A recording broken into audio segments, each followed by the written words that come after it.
Hi, everybody. I want to make sure that you can hear me. So if you can hear me, go ahead and give me a little hello in the chat or in the comments box. I'm in a different background today. Isn't this fun? Up in Oregon, representing for the beautiful state of Oregon today. So I'm on here today answering a question that I got from one of the parents in the Perform Happy Parents Facebook group. Perform Happy is my membership community that is for mental training for athletes who really want the edge and also who want to get through fear. So we take questions in there, and one of the parents asked if I could do a little talking on self-talk and confidence. So I wanted to first start by talking about perfectionism. Okay, this is something I consider myself to be a recovering perfectionist, but I noticed that negative self-talk is so prominent in athletes and young athletes who really want to be perfect.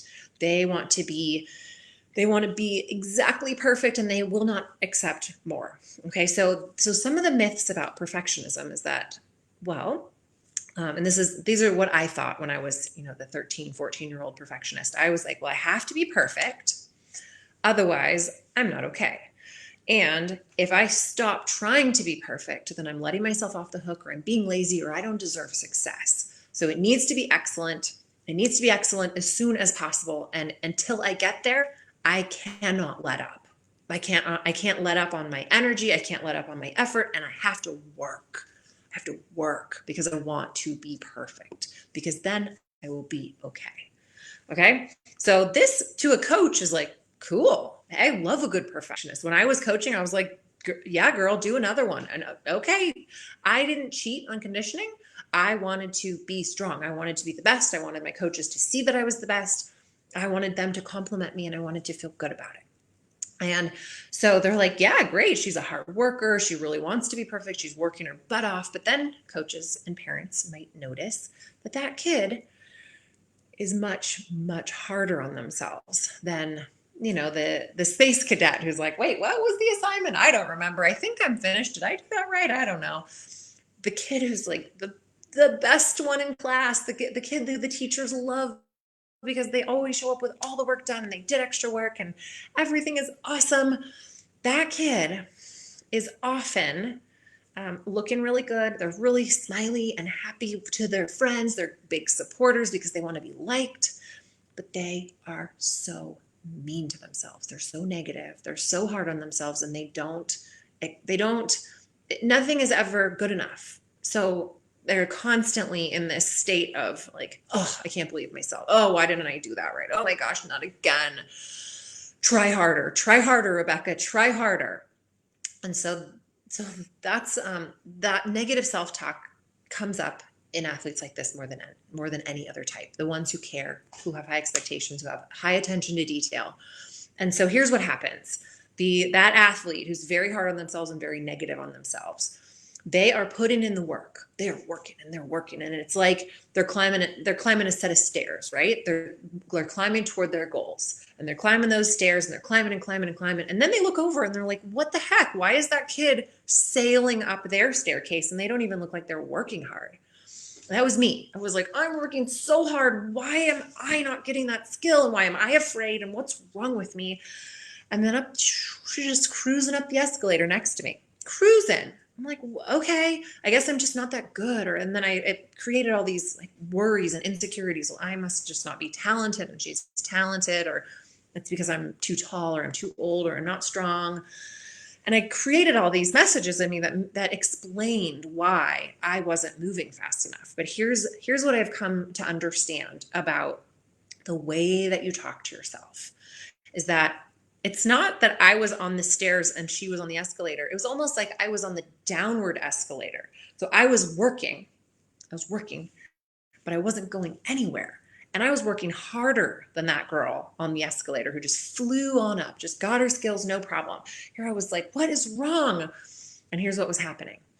When you are working on a skill or you're working to build confidence, you put in repetitions, you put in the work, you put in the effort, the energy, and your confidence starts to rise. Okay. But then when you are negative, what you're doing without realizing it is you are undermining your confidence. You are taking away what has been scientifically proven to create that I can do it mindset. You're talking to yourself in a way that's like, no, you can't, no, you can't, no, you can't. So here you are working your butt off to climb the escalator, and meanwhile it's moving down because your confidence and your self-talk are not supporting it.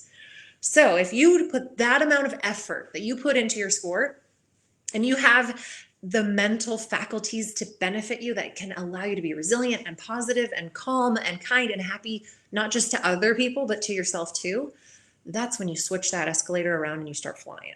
Okay. So I'm going to give you guys a tool, a skill, an exercise that can help you to at least stop the escalator moving downward. You know, if you're a parent who's used to watching your kid just like undermine their own confidence constantly by what they say to themselves, here is something that they can try. All right. So the thing about self-talk, you know, and when this parent said talk about self-talk and confidence, I'm like, oh my gosh, literally have like hours of research and content and stuff about this, but how am I going to boil it down into just a little Facebook Live or a little podcast episode? I'm going to go over it like this. So all of my training in the Perform Happy community falls into 3 buckets. The first one is awareness, then there's confidence, then there's trust. Okay. So the same goes for any skill that you're learning, any mental skill. You start with awareness. First, if you don't know how negative you are, you cannot change it. If you don't know that what you're doing isn't working, if you don't know that putting pressure on yourself isn't working, if you don't know that those time deadlines or those threats or those punishments or even those bribes are not working, you can't change it. You just think there's something wrong with you. Okay. So if any of that rings a bell, there's nothing wrong with you. It's just your strategy. So first you have to become aware. Then we go into the confidence phase where you're building, you're learning the skills, the techniques, the mental strategies that actually will work to reverse your escalator or get you on the right one, so to speak. Then we go into trust. Okay, so you've learned all these skills and then you start to trust that it's going to happen automatically because you've trained it. You've trained your mind just like you train your body. So when it comes to self-talk, we got to be aware first. Then we have to install the strategies. Then we have to let them work. All right. So I'm going to give you guys a little awareness exercise here and a little bit of that confidence part too. So I want you to think about the best coach ever. Now, you actually get some freedom here. You can not only think of a real human, but think of who might be the best coach ever. So if you could design the ideal coach, male, female, you can dress them up however you like. It can be a giant whale. Like, I don't care who it is, but you decide who will be the best coach for you that will instill confidence in you. Are they harsh? Are they strict? Are they tough? Or do they motivate you? Are they your shoulder to cry on? How do they support you emotionally? So athletes, you can actually take a journal out and start writing this out. This is an exercise that I do in one of our weekly challenges in the Perform Happy membership site. So describe this coach. The perfect coach. Now, this is not just the perfect coach in general. Some athletes need a loving, sweet mama bear. You know what's right for you. Some need a mama bear who can also be like, girl, get up on that beam. Now is the time. I believe in you. Let's do it. Okay. So if you need a push, you get a push. If you need just nothing but kindness, you get that. Okay. So imagine, what is that coach like? And then I want you to think about how that would make you feel. So let's say you're stuck and you're up on the balance beam and you're like, I don't have it today. What would that coach say to you that would allow you to drop your shoulders, get in the moment, and just execute? Okay, those are the sorts of things you want to start thinking about. What would that coach say? What would you be able to hear them say to you that would allow you to go? All right, now switch gears. Let's think about the worst coach. Now, maybe you've already had this coach. Maybe you have lots of good experience with a coach who is not great for you. Maybe they push too hard. Maybe they don't push enough. Maybe they're too silly. Maybe they have no sense of humor and that doesn't work for you. Maybe they call you names. So I want you to think about maybe it's a bully. Like I had a bully in 7th grade, Steven, whose words still circulate in my head. So I want you to write down some of the things that that coach would say and how that coach would behave. You know, like, ugh, not good. That was horrible. Oh my gosh, I cannot believe. Why are you even on this team? You don't deserve to be here. I hate that I have all those ready to rock because I hear them all the time regurgitated from athletes who are like, this is what my coach says to me. So nothing against you positive coaches. I know you're out there too.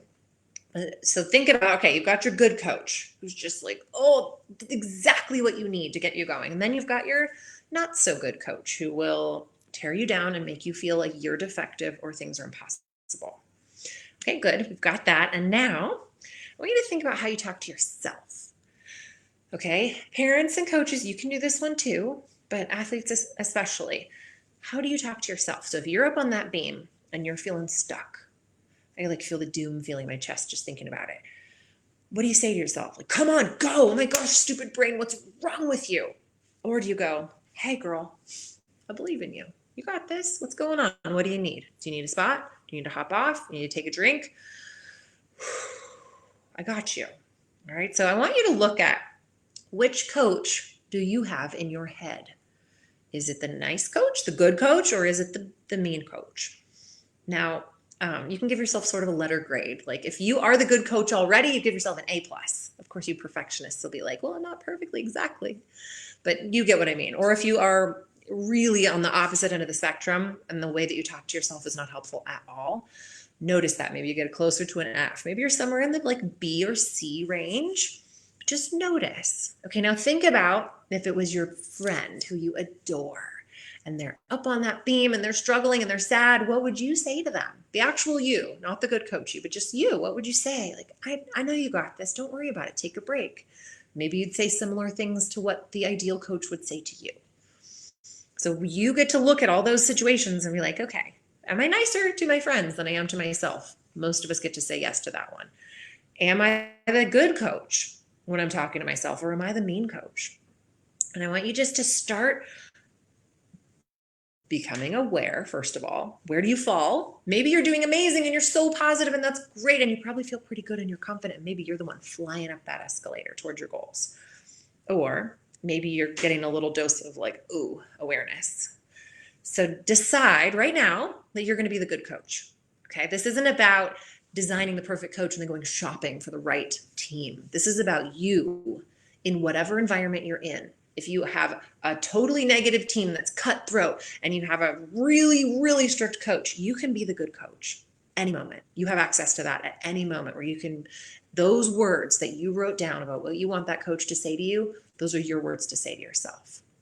The words you would say to a friend, those are your words to say to yourself, which is going to allow you, even though you're not perfect, to get up and try again, or to stop and move on and come back to it tomorrow if you're not being productive. Okay, so see if in those sticky moments you can go, what would the good coach say here? And then say that to yourself, even if it feels weird or wrong or bad or like not helpful.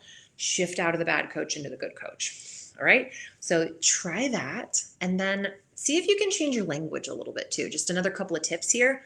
A lot of the time when you're being negative, you're saying things, it sounds positive, like, come on, brain, you can do it. You go, hey, brain, you having trouble? It's all about the tone. But then there's also the words. And if you're like, I need to do this skill by next week, or my coach says that I'm behind and I'm supposed to be doing this. Instead, you can go, I want to do this skill and I'm going to rise to the challenge. Right? I'm all about just examining the language that you're using. So a log, some kind of a journal can be really, really useful. We have a mental toughness log that we use in the Perform Happy community. You can create your own log just by writing down what were the thoughts that you noticed. I noticed that I was really hard on myself and these were the things I said. Okay, and I'd rather say this instead next time, or I'd rather it feel like this. So just start to keep track. Become aware. You can even put a hair tie on your wrist. I love this one. You just put a hair tie on your wrist. Every time you catch something negative, pull it off. Think of what the good coach would say instead and put it on your other wrist. Now we're not snapping. I don't want you snapping yourself because it's not nice. Remember being nice to ourselves. I don't think the nice coach would come over and snap you with a rubber band, would they? Okay, so we're just going to take it off gently. Think about what the good coach would say. Put it on the other side. And then again, switch it. If you're paying good attention, you're gonna be switching that thing all day long. So start to become aware. Then you can do things like the good coach that will allow you to have a little something to refer to when you're like, oh, I'm being so mean to myself. Good coach would say, don't worry, go grab a drink. It's okay. I believe in you. Okay, or whatever your version of that is, which might be totally different from what I would do. So if you guys have questions or topic requests, feel free to reach out to me in the Sport Confidence Accelerator Facebook group. It's a free group where we're in there always posting different articles and tips and taking your questions. And if you want to join Perform Happy, we are not currently taking members, but I would love to have you on the waiting list. You can check it out at performhappy.com, and I will see you again soon. Thanks for joining me.